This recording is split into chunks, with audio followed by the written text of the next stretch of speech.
Welcome to the Awakened Goddess Show, your source for inspiration, wisdom, and personal discovery. The place to learn from a diverse mix of mentors, metaphysical experts, spiritual leaders, and best-selling authors from around the world. I'm Angela Wilkinson, intuitive coach and founder of the Awakened Goddess Academy.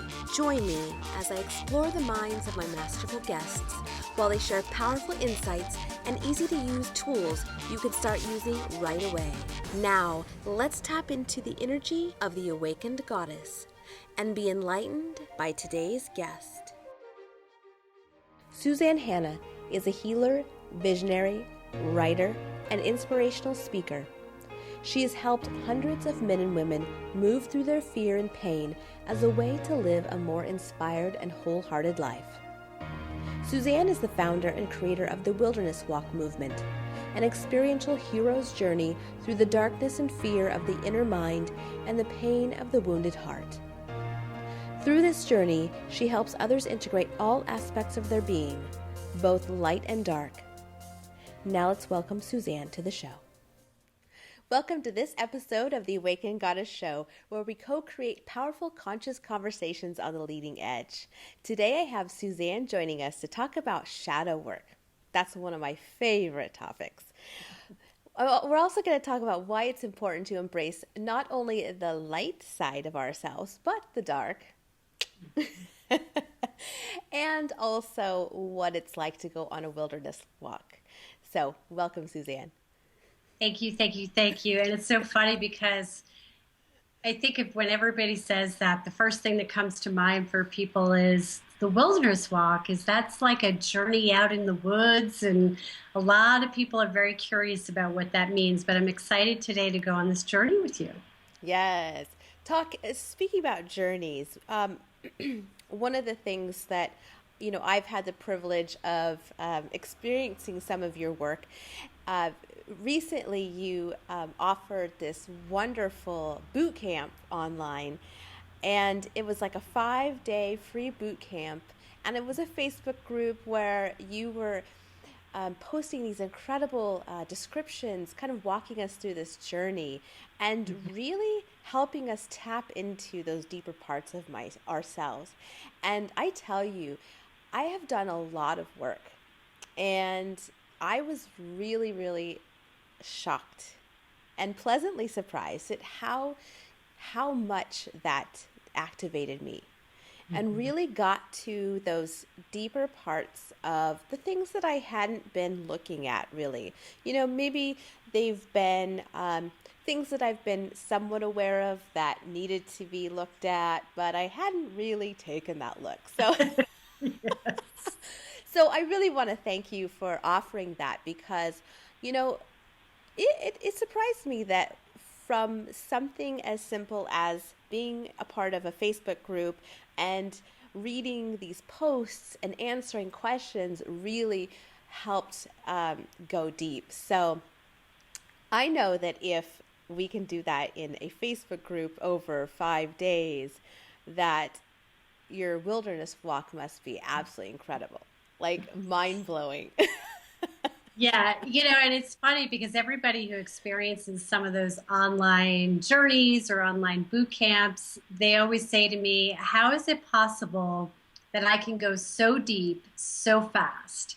And what most people don't realize is that there's something magical that happens when you're being witnessed. Mm-hmm. And not only being witnessed in your own process, but witnessing other people, which allows you to feel like you have more permission to go even deeper. So when you can create a sacred container like that, things can happen very rapidly and very quickly and very fast.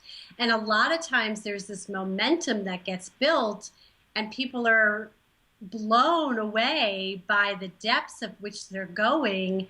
And I have heard it over and over and over again. And yes, the wilderness walk is like one of those things on steroids. It is very intense and very powerful.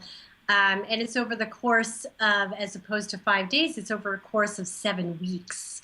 So it is very, very intense.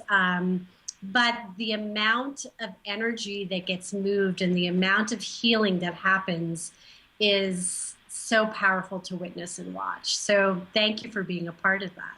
Yeah. Yeah, so I want to talk more about the wilderness walk, but before we do, I want to dive into the shadow parts, the dark parts of ourselves, because maybe some people don't even know what that means, the shadow aspect. So let's start with this and then kind of just go deeper and explore and journey Yeah. to the dark side. Well, for years in my own personal journey, I did everything that I could to avoid dealing with anything within me that was uncomfortable or Hmm. anything within me that was painful or anything that was in within me that was scary or I felt out of control. So what happened is I spent a lifetime basically running from myself. And it wasn't until I hit bottom in my own life and I went on my own wilderness walk that I realized that what I had been doing was running from the pieces of myself that actually carried the most wisdom. And what Hmm. I mean by that is that it's like, think of it this way. Everybody knows what it's like to have their heart broken or go through a really difficult, painful period. And what often happens during those periods is that everything falls away, meaning life as we know it changes. Everything that we thought to be true changes. And so we go through these periods of awakening, and it always happens during those really painful times. And a Hmm. lot of it is because we get to a place of surrendering and we get to a place of saying, okay, I can't do this anymore. This isn't working anymore. Something has to change. Something has to give. And all of a sudden, all of these magical things start to shift and start to happen. They're not easy. They're often very painful and Hmm. they're often very scary. But without it, we stay stuck. And without it, we don't grow and we don't evolve. And what ends up happening is that what we end up running from actually becomes the thing that defines us, the thing that we end up spending our lifetime living in these self generated stories around, I can't do this, I won't do this, I shouldn't do this. And we end up staying in a very small box. And that's not what we are meant to do. We are meant to live, we're meant to come alive. And if we keep ourselves confined only by wanting to deal with what feels good and what is okay and what we give permission to, then we end up denying so much of who we are. And that means we can never truly show up authentically in the world. And that's what we're really called to do. So I think the shadow side is actually the juiciest part of who we are. And one of the things that's magical about the wilderness walk and what you witnessed in that 5-day boot camp is that we feel so much more connected Hmm. to other people when other people are also speaking their truth and also talking about the things that frighten them. And it's this amazing thing to witness that all the masks seem to fall away and we're sort of in this bubble of truth and transparency. And that's the way life is really meant to be lived, not in a place of inauthenticity or superficiality, where we're really talking mask to mask and not heart to heart. Hmm. So that's basically why I love the shadow work. Yeah. Yeah. Yeah. That's why I love this show is because we take off the masks here. We just like, yeah, get to the nitty gritty and get to the deeper stuff. I remember when we were doing that boot camp that there was a call that we did, and there was a moment where you asked me a question, or you had it was like I felt like I thought we were done, and I was like, oh, I'm out of the hot seat, and then it was going to someone else's time, and then I'm really good to be the support person, and as a therapist, it's like yeah, hold space and I'm great. And I love helping people go deep.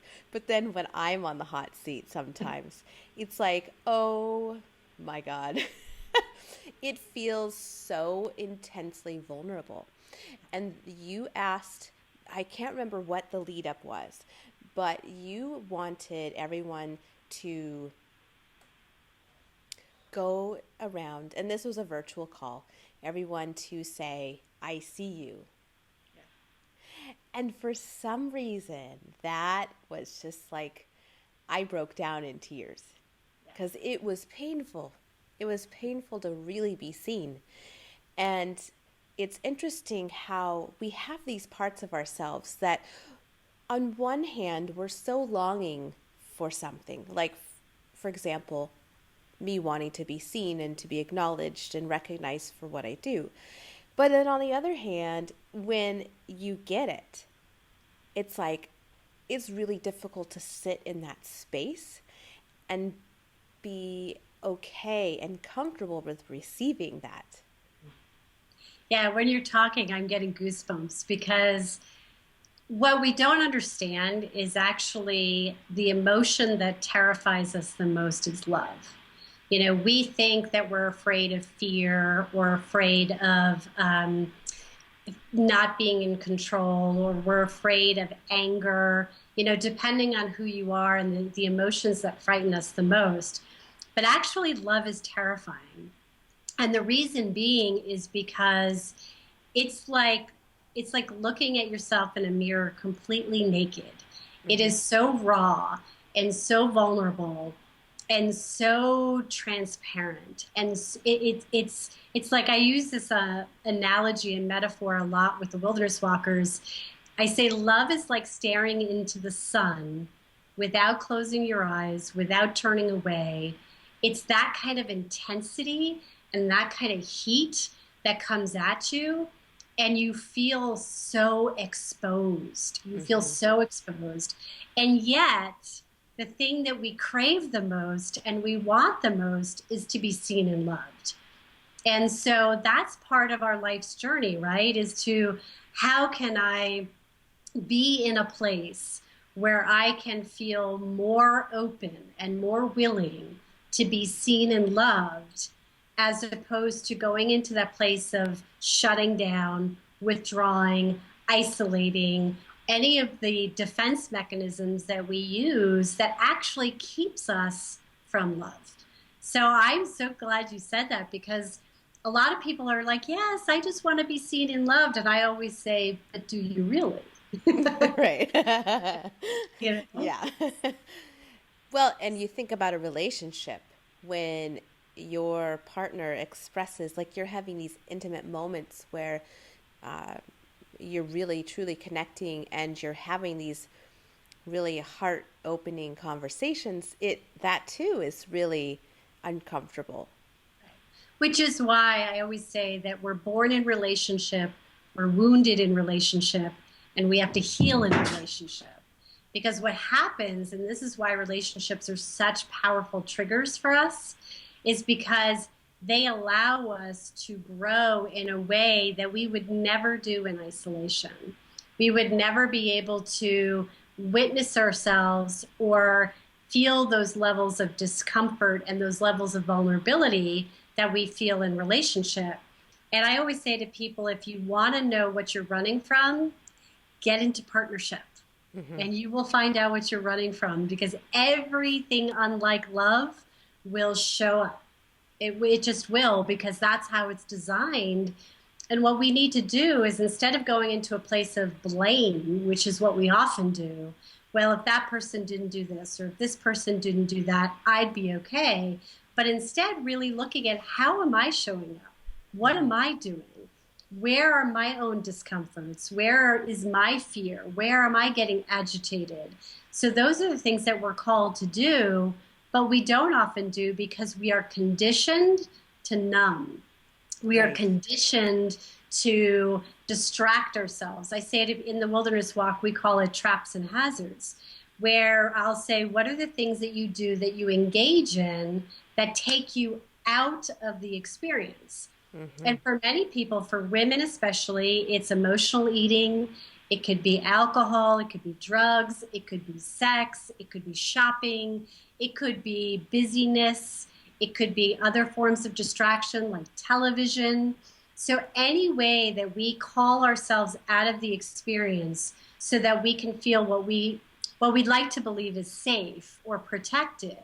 But really, what we're doing is we're actually moving away from where we're called to go, which is to become more of who we are, which is love. Mm-hmm. Yeah. Yeah. Yeah. And as you're talking, I have not been in a relationship for a few years. And so I'm thinking, I'm like, I've used my business, my show, my work as, I've poured everything into that. And so it's like I haven't had space or I haven't had room, I haven't had time to even think about it. So I could see how there's maybe a part of myself that just does not want to go there emotionally or be vulnerable or go through that process of opening up because Yeah, dating is not easy. it's not. And it's exactly, what you said is exactly right. It's like if we don't create space, if we don't find a way to open ourselves up to a process or up to a journey or to a relationship, then it's not going to come in because what's going to end up happening is that you're energetically putting out this field or this message of, I don't want it, I don't want it, I don't want it. And the beautiful thing about relationship is that it really allows us, it's like a mirror. It allows us to see ourselves in a way that we don't see when we're alone. And Mm-hmm. that's not just true of romantic relationships, that's actually true of all relationships. And I always say to people, especially this time of year, if you want to know the areas you still want to work on, just spend a holiday with your family. And it all comes up to the surface. But Yeah. what we need to understand is that when we close ourselves off to those opportunities, we're actually closing ourselves off to growth. And we're basically saying, I don't want to grow. I'm okay right here. Because at the bottom line, we are all control freaks. We all want to know that we can control the process. And if we're alone, we're more apt to be able to control it than when we're in relationship because we can control more of what we do as opposed to what someone else does.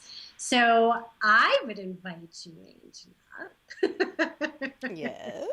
to start thinking about opening up that space and saying, I always say to people, are you willing to get hurt? Are you willing to have your heart broken? Are you willing to have your guts ripped out? Because if you are not, seriously, because if you are Yeah. not willing to do that, then you won't open yourself or create space for relationship because what you're fearing is rejection. You're fearing getting your heart broken. You're fearing failure, that it won't work out. And so what we do is we say, okay, well, I'll keep myself in this protective bubble, but I always say to people, you got to be willing to be hurt. Because if you're Mm-hmm. not willing to be hurt, you're going to stay closed. Yeah. Yeah. Yeah, it's so true.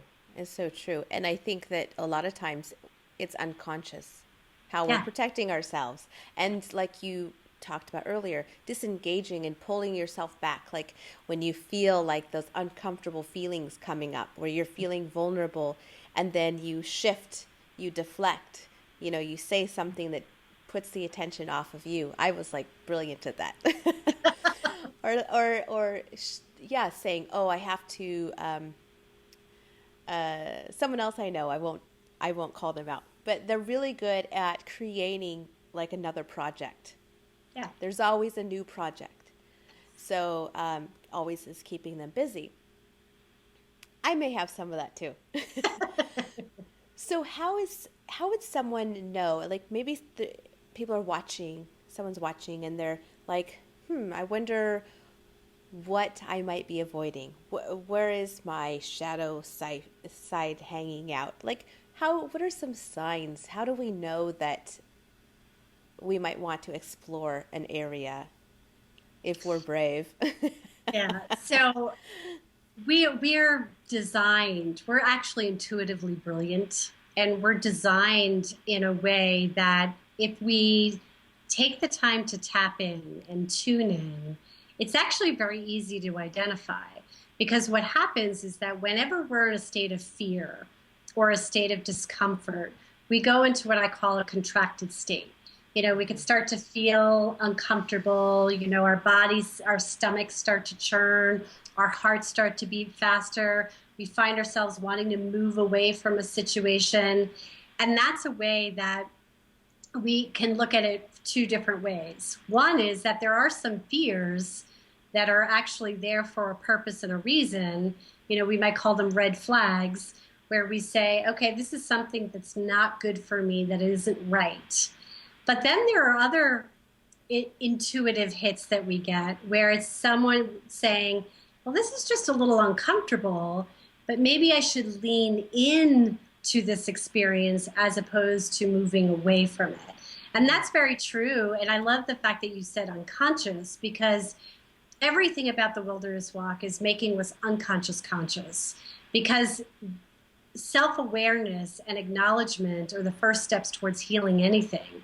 If we're not aware of it, we can't heal it. So we have to start looking at those things first and foremost of what are the things that make me want to move away? What are the things that scare me? What are the things that make me angry? What are the things that bring up sadness? All of those things, and this is the biggest clue. Notice when you're doing something that is taking you out of an experience. So like you just used a great example. If you deflect and say, let's make it about somebody else, that's a way you're taking yourself out of the experience. So to go one step deeper, I would say is, so what's making you uncomfortable that you have to deflect? What is it? So in the case of the work we did together, it was being seen. Being seen was making you really uncomfortable. So it was sort of like, okay, let's move on to somebody else. Let's talk about somebody else. And when you were asked to sit in that space of just receiving, then all of this emotion started to come to the surface. And you sat with the discomfort of that and you didn't run from it.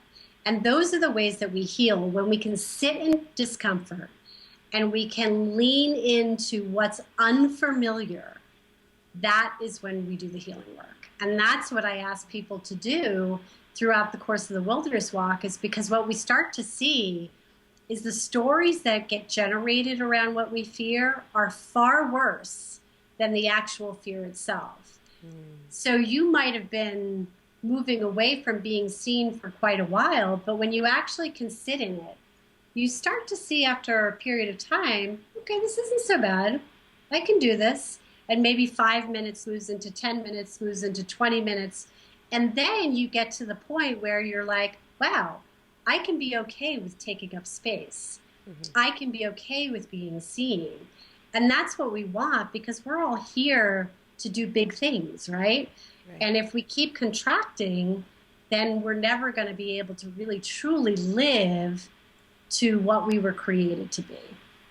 Women are notorious at defending limitations. And what I mean by that is, if you see a woman who says, oh, my heart just got broken, this guy did this, and she'll go to another woman, oh yeah, he's a jerk, you should stay away from him, he's no good, as opposed to holding sacred space and just letting a woman's heart break. We don't allow that. And the reason we don't allow it is because we're uncomfortable with our own pain. So the first thing women do is, oh, it'll be okay. Don't think about it. Just let's go shopping. Let's go have a drink. Let's go eat. As opposed to saying, you know what, I'm here and I'm here to witness you in your pain. I'm here to witness you in your heartbreak. We don't do that. Where men, they don't even get to that level usually. They're already saying, okay, let's put the baseball game on, or watch some kind of sports. But we don't ever give other people permission to feel. And I think we need more and more of that. And the reason, like I said, we're not giving permission is because we're not comfortable with our emotions. So, Yeah. So that actually is a really good awareness though for us to have now, that if we are in a position to hold space for another person, a friend, if we notice that they're experiencing a particular feeling and then we're feeling uncomfortable, it's like, hey, wow, there's a great opportunity to really yes. dive in. Not that we often do, but it is an opportunity. Right. And that's what I Yeah. said about leaning in. There's an Hmm. opportunity to lean in as opposed to what can I do in this moment to make this go away? We live in a society of quick fix. We all want a quick fix. Let's make it go away, make it go away, make it go away.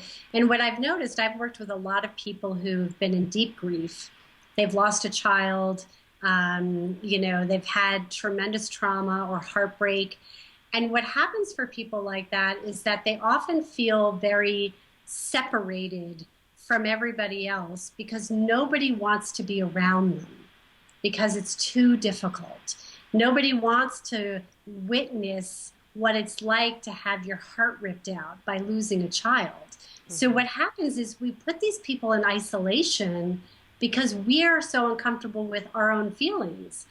And I think we do everybody a disservice by doing that because that's how we separate ourselves as opposed to coming together and helping each other heal.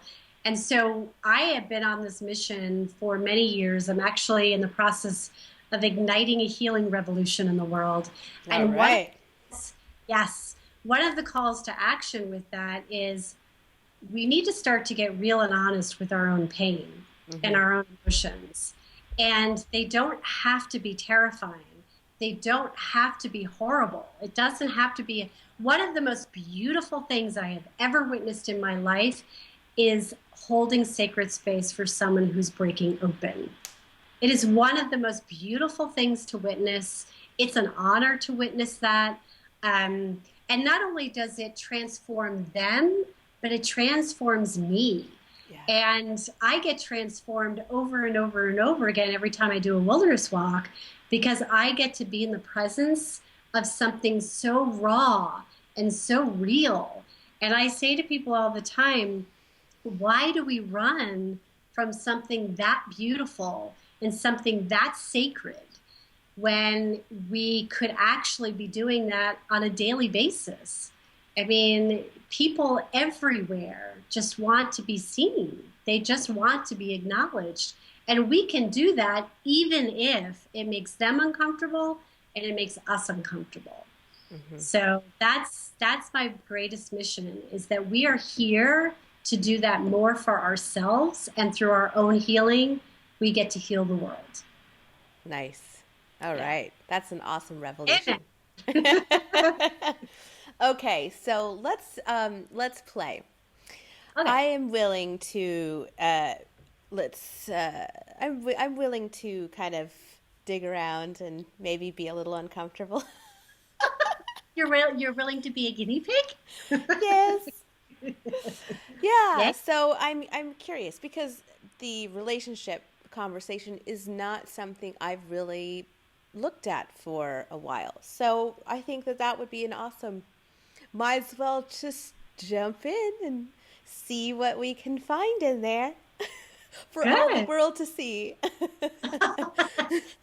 Yeah, and here's a perfect example that your willingness to do this actually could be the catalyst for somebody watching this Hmm. to break open in a way or to look at something in their own lives in a different way. And that's, this is another issue around women. We have this issue around being selfish. And again, we're conditioned to be giving and be nurturing and all of that stuff. But really, it is your willingness in this moment to take up space that's actually going to give other women or even men permission to take up space for themselves. So Hmm. actually, when we're in service to ourselves, is the way we're in greatest service to others. And I think So, that's so important to hear because for yes. me too, it is that challenge of not wanting to take up too much space. Mhm. It's, and yeah, so that's a whole nother conversation. Absolutely. But I'm saying I am in deep reverence for you for doing this, because most people would be like, let's talk about something or someone else.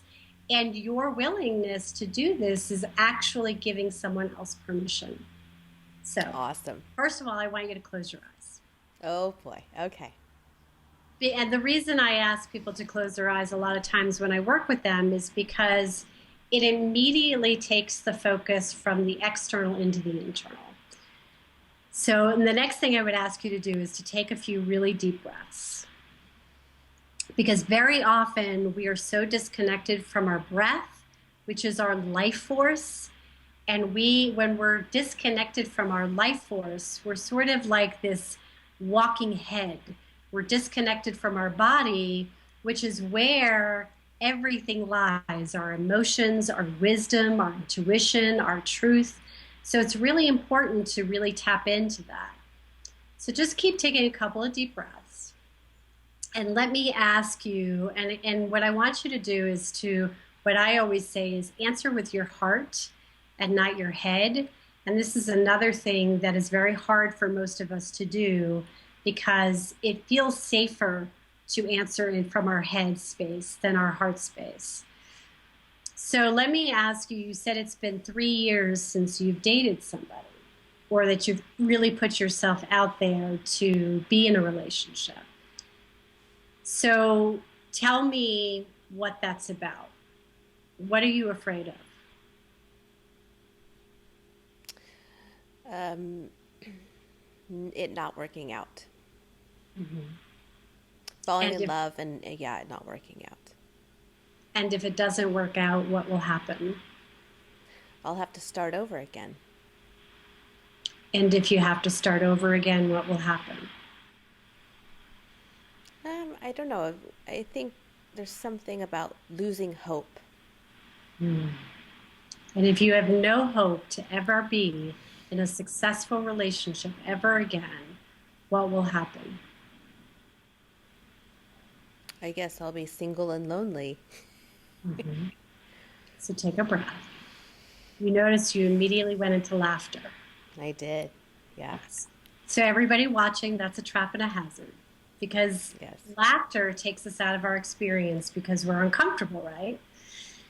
So take a breath. So if you spend the rest of your life alone and lonely, what will happen? I'll be embarrassed because I never found anyone. Mm-hmm. And that embarrassment means that people will what? Judge me. And they will judge you as?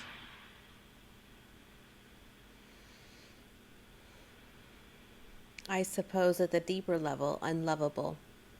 Mm-hmm.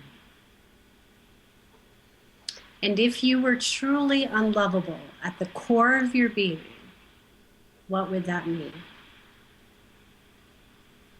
Nobody wants me. Mm-hmm. So take a breath. What comes up for you when you think that nobody wants you and that you are unlovable? That I just want to protect myself. Mm-hmm. Do you feel safe? Yeah, because I keep people away. Right. So take a breath.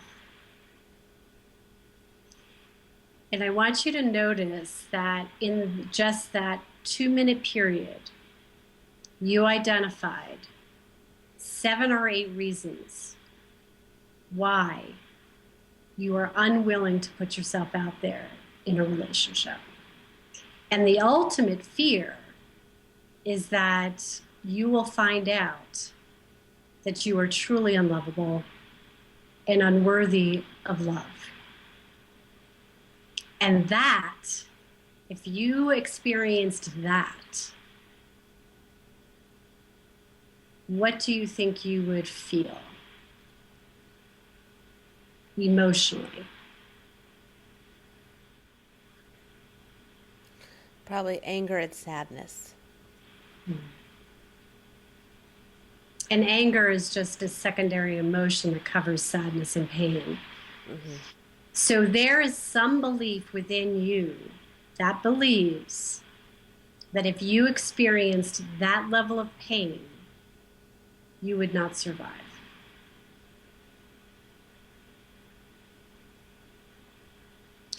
Now, let me ask you, take a breath. How much of this is true?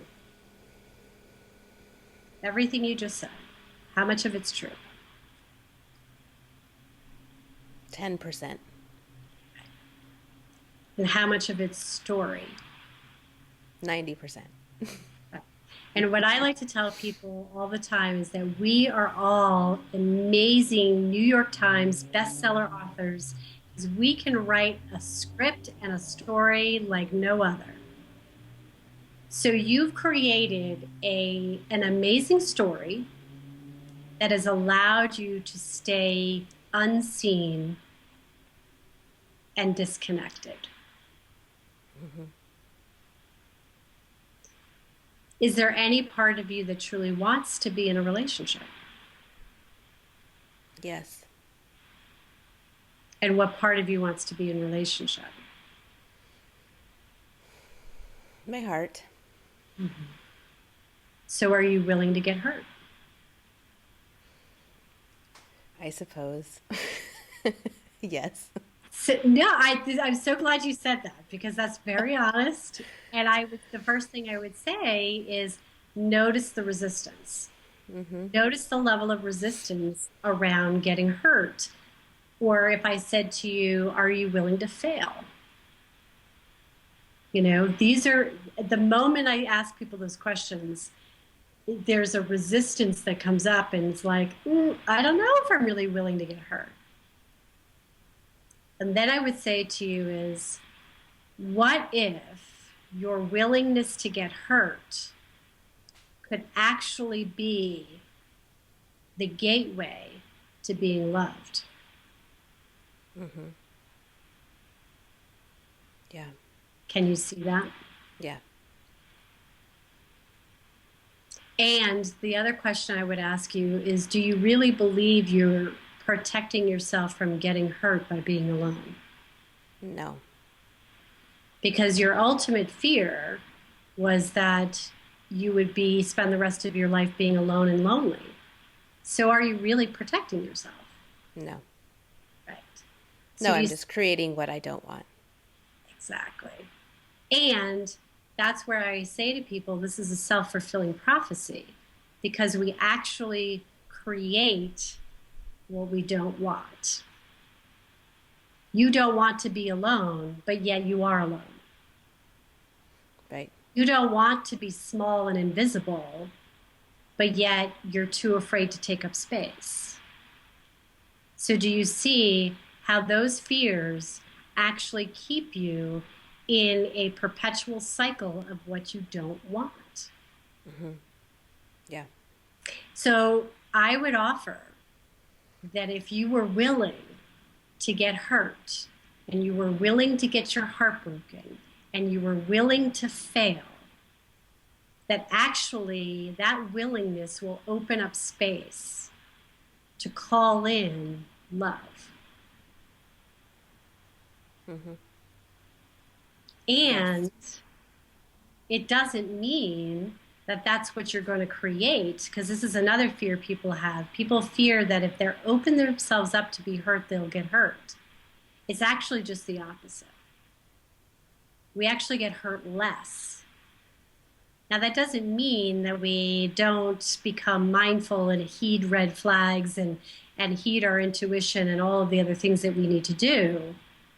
But it's just opening up a channel that allows love to come in. So take a breath.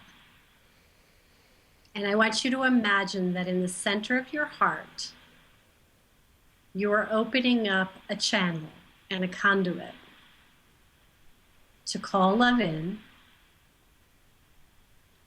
and that you're willing to fail, you're willing to be hurt, you're willing to get your heart broken. Because the reason you're willing is because you want to experience love. So take a breath. And I want you to imagine that that channel is opening up larger and larger in the center of your heart. And I want you to tell me what you're experiencing in your body. Well, I can visualize it. I see like a really nice bright yellow light surrounded by like pink and orange and red. But in my body, I feel resistance, constriction, like it's not easy. Mm-hmm. It's like I feel like I'm fighting against my body. Mm-hmm. Because you're fighting against what you've been conditioned to think and feel. So take one more breath, and I want you to open your eyes. I see you. This is what I would say. You know, Carolyn McKinley and I did the last wilderness walk, and one of the things that we talked about is that if you imagine like a pizza pie, right? And you live 90% of your life in 1/4 of the pie. And that 90% is what's familiar, what you're comfortable with, even if it's painful, even if you don't like it, it's still familiar, right? The moment you begin to go outside of that quarter, outside of that little slice, and you go into the unknown territory, as we call it, you're going to feel resistance. And the reason you feel resistance, and this is where resistance is actually a good thing, you're feeling resistance because your body and your ego is saying, uh-oh, we don't know what's going to happen in this space. Mm-hmm. So it immediately goes into contraction. But that's where I would say if you could lean into that unknown territory and just be with the resistance and be with the discomfort, even though it doesn't necessarily feel good, it is a way that your body is telling you that you are expanding, that you're growing, that you're moving beyond. I mean, the first thing that people will say to me when I work with people who are in not good relationships, I'll say, why do you stay? And the first thing that they'll say is, because it's all I know. Yeah. It's all I know. And of course, the fear is, if I leave this relationship and I go into that unknown territory, I may never fall in love again. I may never meet somebody again. I may always be alone. And again, it's a story. It's a story that gets generated to keep us in that one little tiny slice of life when we're meant to live in this whole other space. And that's the shadow. That's the beauty. That's where the magic happens. You know, it's like in all of this other area that's where we get to meet spirit. That's where we meet the divine. We don't meet the divine in this place because in this place, there's no room for the divine because it's all about control. It's all about what we're comfortable with, what we're not comfortable with. And we have to go out of that if we really want to live. And you have to be willing to be hurt. Well, and I'm kind of laughing inside because after that process, I immediately was hearing more stories in my head, like, oh, well, this couldn't happen because of this. And it's like all of a sudden, like I see the self-imposed box that I've kind of like put this in. Like the relationship has to fall within these parameters. And so it's like, instead of having this huge wide open, like all these possibilities, it's like, oh, well, it's got to fit into this. Well, we know how that works. Right. So one of the things that we talk about in the Wilderness Walk is that we all have an inner storyteller. And that storyteller is birthed from our childhood wounds. And the storyteller believes that it's there to protect us because it wants to keep us small and contracted and wants to keep us very protected. But as we get older, and at times we need that as children because it's a survival mechanism. But as we get older, what it does is it just keeps us away from living life. So exactly what you stated is what happens. The moment we get one step closer to love, the stories get bigger. Yeah. And so what I say to people is instead of buying into the story or feeding the story, just get curious about it. I'm noticing that I'm telling myself that this person has to be a certain way, act a certain way, fit a certain thing. And that's just a way that you're trying to keep yourself into that small box. And instead of buying into it and feeding it by going, yes, that's true, I can't do this, this is going to be too hard, I just play with those stories and I'm like, I must be getting closer to what I really desire because the stories are getting louder. Yeah. So that's actually not a bad sign. It's a good sign because it means you're getting closer. Yeah. Yeah. Well, and what you were saying earlier, and I love this because the whole arguing for your own limitations, because they do sound really believable. So, yeah. And it's interesting. I have worked with people and I've said to them something like as simple as, I see you and I hear you. And somebody will say, you don't see me and hear me. You can't see me and hear me because, and they'll give me a litany of reasons of why I can't see. And I'm sitting there going, look at the amount of energy that you invest in talking yourself out of love. We invest so much energy saying we can't, we shouldn't, it's not right, it's too hard, it's too this, it's too that. And we do that endlessly and many times unconsciously because what we're really afraid of, it's like that old Marianne Williamson quote, we're really afraid of love, we're afraid of our power, we're afraid of infinite possibility, we're afraid of abundance. We're not afraid of fear. We know fear. We live fear. We're friends with fear. We drive the car with fear. It's actually all the things that we say we desire most that we're most afraid of. And that's why we constantly sabotage ourselves over and over and over again, because the sabotage keeps us in what's familiar. It's like we talk about this a lot of times. People talk about their issues around abundance. Well, the reason why they stay in lack or scarcity mindset is because that's what they know. And that's what they're familiar with. And that's what they've been conditioned to think and feel. So when we go into starting to think about infinite possibility, that's like such a foreign concept. And so what we immediately do is we choose a behavior or an action that will sabotage it so that we can reinforce the belief that we're never going to have anything, that we're always going to be, in this lack place. And we're actually designed that way in order to feel safe. But if we're willing to go into what's unfamiliar, if we're willing to not feel safe, if we're willing to go into those places, then we can open up so much more possibility. And then we start to see, wow, there are so many other things out there that are possible that we didn't believe were possible.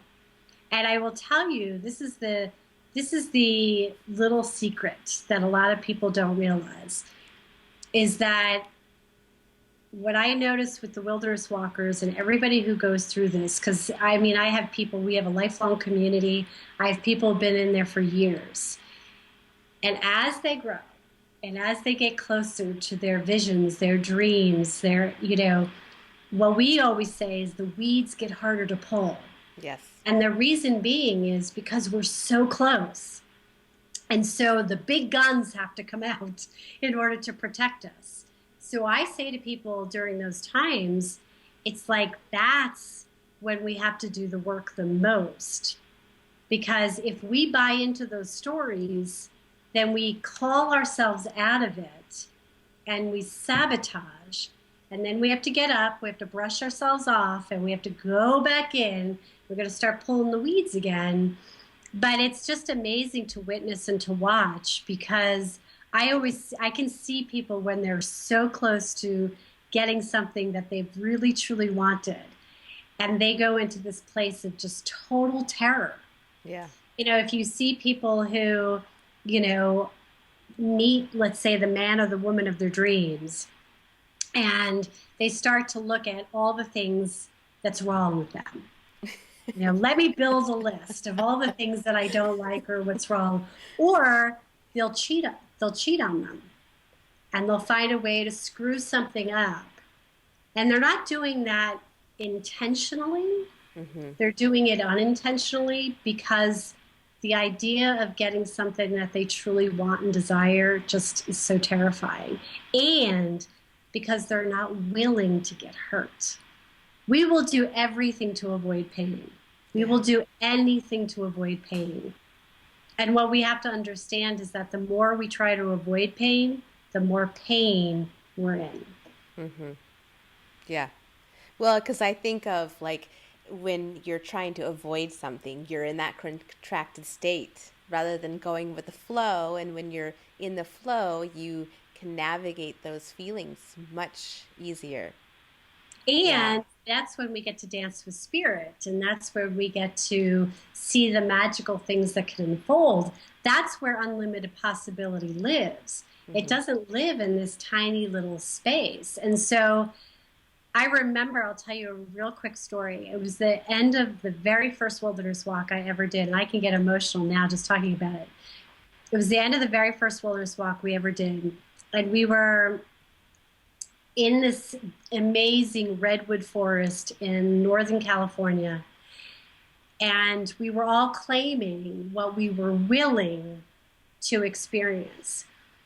And I got up there, and I remember having this moment with this redwood tree, and I said, I'm willing to be abandoned in order to experience love. And 2 weeks after that experience, I got abandoned. And now that I've had several years to reflect, everything that has evolved in my life for the better since that experience only happened because of that experience. Right. But it was my willingness to go through it that allowed all of these other amazing things to happen. And so, yeah, sometimes we have to go through. It's like that old quote, the only way out is through. Mm-hmm. We have to sometimes go through something in order to get to the other side of it. And I'll never forget that, because when I was abandoned, the first thing I said to myself is, well, shit, I should have never said it. I should have never said that. And I had into this immediate resistance. Yeah. And I was angry, and I was upset, and I was experiencing a really dark period in my life. And it sucked. It was horrible. But on the other side of that, so many amazing things opened up. And it was my willingness to go there that allowed that to happen. And when we are not willing, we just won't open ourselves up to anything. Mm-hmm. And yet we're still in pain and we're still suffering. Yeah. So, it's an important lesson, and it's really what it means to walk the walk, because we have to be willing to go through the wilderness. We have to be willing to trek through those places, those dark and unseen places, if we really want to truly get to the love, to the magic, to the possibility. If we're not willing to do that, then we're just going to live our lives in this really small place, and we're still going to be in pain. Mm-hmm. Yeah, that would be the path of regret. Yeah. Yeah. And the thing that most people say at the end of their life is, I wish I had taken more risks. I wish I lived a little bit larger. Wayne Dyer used to have this quote that he talked about, don't die with the music still in you. Mm-hmm. And that's the thing, we don't allow ourselves to really go and live these beautiful, magical lives because we're just so afraid of the pain. And if I could say to anyone listening, the most magical, powerful, and beautiful experience you could ever have is witnessing someone breaking open and transforming. It's not something to have to shun or run from. It's actually something so magical. It's like people who've watched somebody transition when they're going from taking their last couple of breaths. It's actually a really beautiful thing to witness. But it's our stories around our fear of losing somebody that keeps us from wanting to experience that. But the people that I know, including myself, who've allowed that process to unfold naturally and organically, it's actually very beautiful. Mm-hmm. And so I think that we have to stop running from things that we're afraid of and instead run towards, so that we can actually experience life, because that's what life is. It goes back to what we said at the very beginning. Life is both dark and light. Mm-hmm. As long as we're in a human experience, we're going to have both. We're not going to live a life that is just one-sided. We will have both if we're open to both. And that's what it means to live wholly, to live fully, to live authentically, is to be able to say, yes, I am this and I'm also that. I love and I also fear. I'm expansive and at times I'm contracted. We have to understand that it's a law, it's a universal law of polarity. We are both. Yeah. So when we deny one, we deny the other. I say to people, to the extent that we can feel pain is to the extent we can feel love.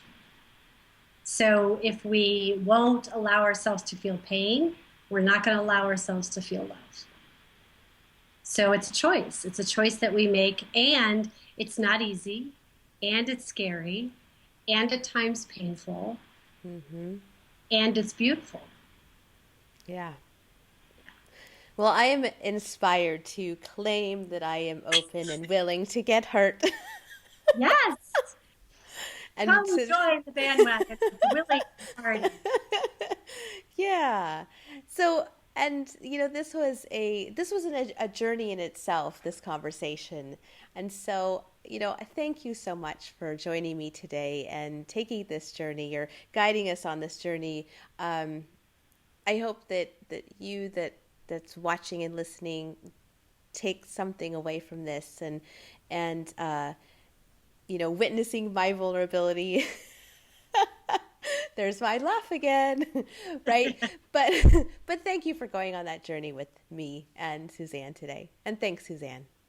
Thank you. And I just want to say that if anybody takes away anything, just, Angela, your willingness to be vulnerable actually gives other people permission to be vulnerable.